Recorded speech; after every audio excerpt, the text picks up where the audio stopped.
Bonjour et bienvenue sur IK News. Dañoo dellu si rek tey fas yéene échange ak yéen réflexion yi nga xam ne nii sénégalais yu bëri tey ñu ngi koy am ñu dem muy réflexion yoo xam ne nii c'est soit sur le nouveau gouvernement soit sur l'actualité liée au fait que beaucoup de jeunes sénégalais ñi ngi ñàkk seen bakkan si géej gi pour rejoindre l'Europe di wax rek ne d'une manière générale ñoo ngi déjà avant tout présenter suñuy condoléances ak ñi nga xam ne nii ñàkk nañ seen mbokk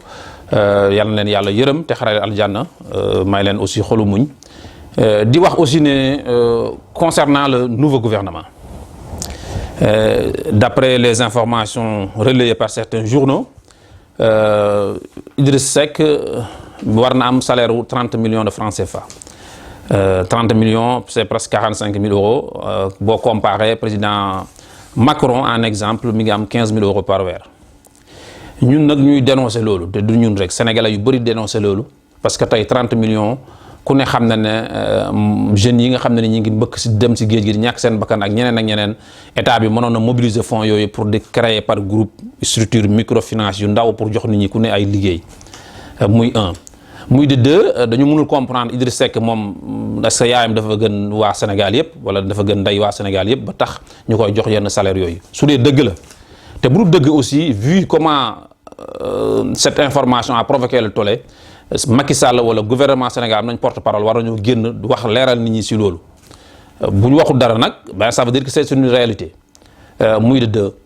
deuxièmement ñuy wax ne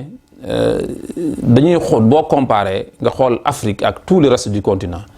daanaka mën nañu wax ne sans nous tromper que Afrique mooy ndaare léegi nag lu ñuy poser mooy Sénégalais yëpp di ko poser africains di ko poser lan moo tax nag sur les autres continents ñuy am ay hommes politiques yoo xam ne nii dañuy am vision di sacrifier pour l'intérêt général ñun nag Afrique ñu am ay hommes politiques yoo xam ne nii intérêt personnel rek moo leen ñor leneen ñorul leen loolu yaakaar naa ne fee yu bëri am na fi. ba tax ne kenn warul si mën a werante c'est une réalité léegi nag est-ce que loolu dina mos a jeex wala du mos a jeex li ñu bëgg a xam mooy ne en tout cas li ñuy ñaan mooy jeunes yi ñun on a un rôle à jouer muy la population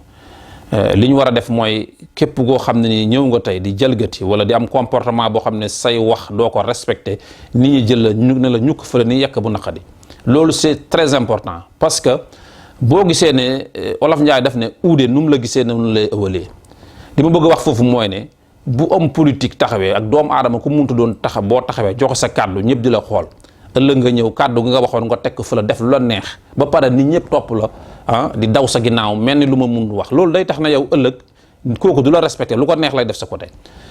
donc population bi am nañ si rôle bu ñuy jouer leneen li ma bëgg a wax nag mooy tey da nga gis koo xam ne dañ lay fal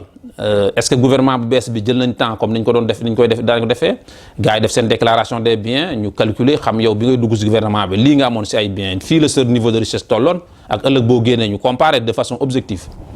loolu je pense pas que ne on a pris le temps de le faire leneen li mu bëgg a wax nag mooy li am mooy ne Sénégal da nga gis tey aussi ñu fal la du ñëpp nag xam nga généralité moom musul baax si benn côté ñi nga xam ne ñooy pratiquer loolu man ñoo ma intéressé da ngay gis tey koo xam ne dañ lay fal événement am Paris wala feneen nga ànd ak sa mbootaay goo xam ne ñu bëri duñ liggéey dara dugg si hôtel yi di yàq xaalis loolu lépp ce sont les biens xaalis Sénégal ngay yàq parce que alors que en ce moment là am nay priorité am na sénégalais yoo xam ne ni seen hôpital manqué na yenn médicament wala sax amuñ hôpital amuñ sax ambulance léegi nag au nom de quoi nag ñu war a jël benn ay yenn xaalis yi di ko yàq de gauche à droite alors que am nay priorité sénégalais yi nag ñun encore une fois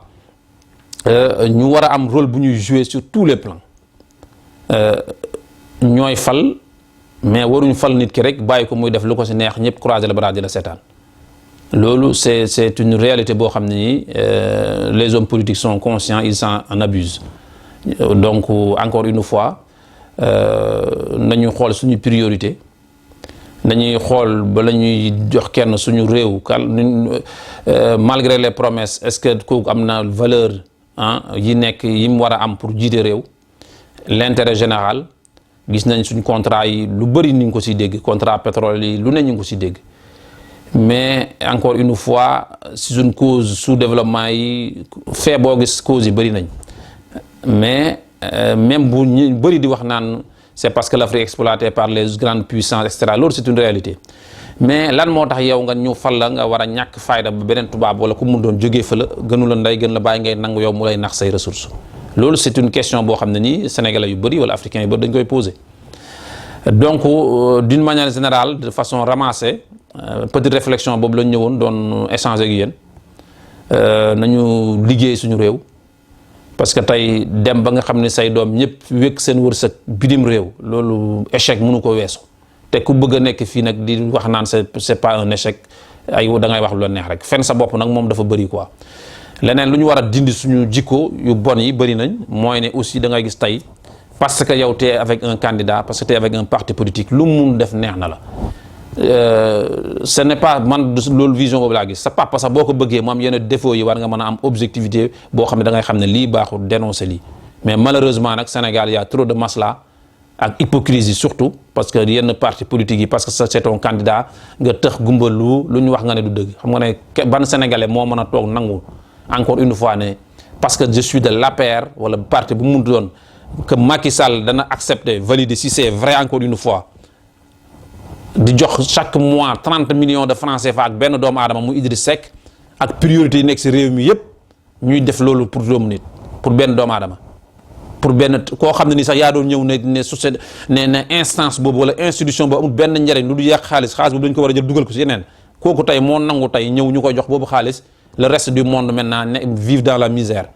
le reste du monde vit dans la misère loolu nan la mën a amee si gàttal échange yooyu la ñëwoon tey doon am ak yéen di wax ne c'est dommage parce que jeunes yi nga xam ne ñu ngi ñàkk seen bakkan encore une fois yal na leen yàlla yërëm somme yu yëpp ak xaalis bi ñuy délapider de gauche à droite mënoon leen servir à créer des projets ñu mën a toog seen réew am seen njëriñ seen teranga que Europe nag moom li may wax rek mooy ne koo wax ne neexut du la gëm donc il faut nag nit ñi ñëw xamal seen bopp mosal seen bopp c'est man pour man moom loolu mooy sama solution. war nañu góorgóorlu ba nga xam ne ni l'intérêt général ni ko japonais yi jëlee def seen population seen peuple bi def intérêt général avant tout réew yu développé yépp foofu lañ ko teg mais mënuñ développer am réew bu dee da nga bëgg ñëw intérêt personnel rek ku mu mënta doon intérêt personnel sa bopp sa bopp ñi si des tu peux les sacrifier projet bu ñu la jox 50 000 personnes war si bénéficier yow nga jël lépp lépp toog bàyyi nit ñi ne yëfu yàlla la jàpp si yàlla garaawut bàyyi noonu quoi loolu nag lu tax mën a am c'est pas compliqué fii boo gisee Europe Nicolas Sarkozy ñu koy poursuivre ay yenn affaires yeneen cas ak yeneen anciens ministres ak ku munta doon c'est parce que li may wax mooy dafa am lu ñu naan les institutions fortes c'est-à-dire justice bi day am indépendance am yeneen pouvoir yi tamit am seen indépendance yeneen pouvoir yi ku si jalgati def lu du noonu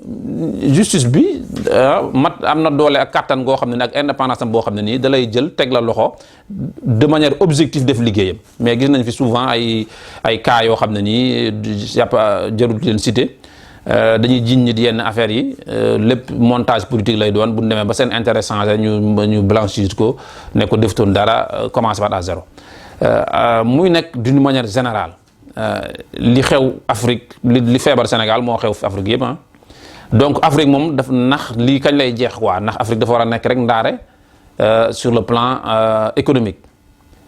du question pessimiste mais il faut voir la réalité en face. boo xoolee niveau de développement yi xool ni ñuy taxawoo seen ñi néew doole xool ni ñuy taxawoo tey sur le plan de l'éducation sur le plan de la santé hôpitaux yi ni ñu am matériaux yëpp. pourtant Afrique war na ko mën a am il suffit juste que ne de la même façon que réew yooyu ni ñu amee homme politique yu am vision di mettre en place des programmes dans le long terme je dis bien dans le long terme pour population bi yëpp il faut juste ñun au niveau de nos pays ñu am ñoo xam ne nii seen réew moo leen jaral lépp mais malheureusement jusqu'ici c'est le contraire li war a am nag mooy population yi yeewu en tout cas jël lépp liñ bëgg di xeex sur tous les plans pour kun fal aussi boo defee lu yoon ñëpp pare si yow génn si yow mais problème bi mooy comme ni ko benn waay di waxee rek Sénégal bëggun ku sàcc mais ku sàcc te séddoo leen moom lañ ban te joxu leen seen wàll il faut nag ñu changer mentalité boobu c'est-à-dire loolu moom c'est le rôle de la population il faut ñu changer mentalité boobu di xeex pour l'intérêt général di leen jaajëfal di leen wax ba beneen yoon rek bu leen sujet actualité ñëwee ñu sujet nécessaire indi si suñu xalaat dañ ko def merci et à bientôt sur IK News.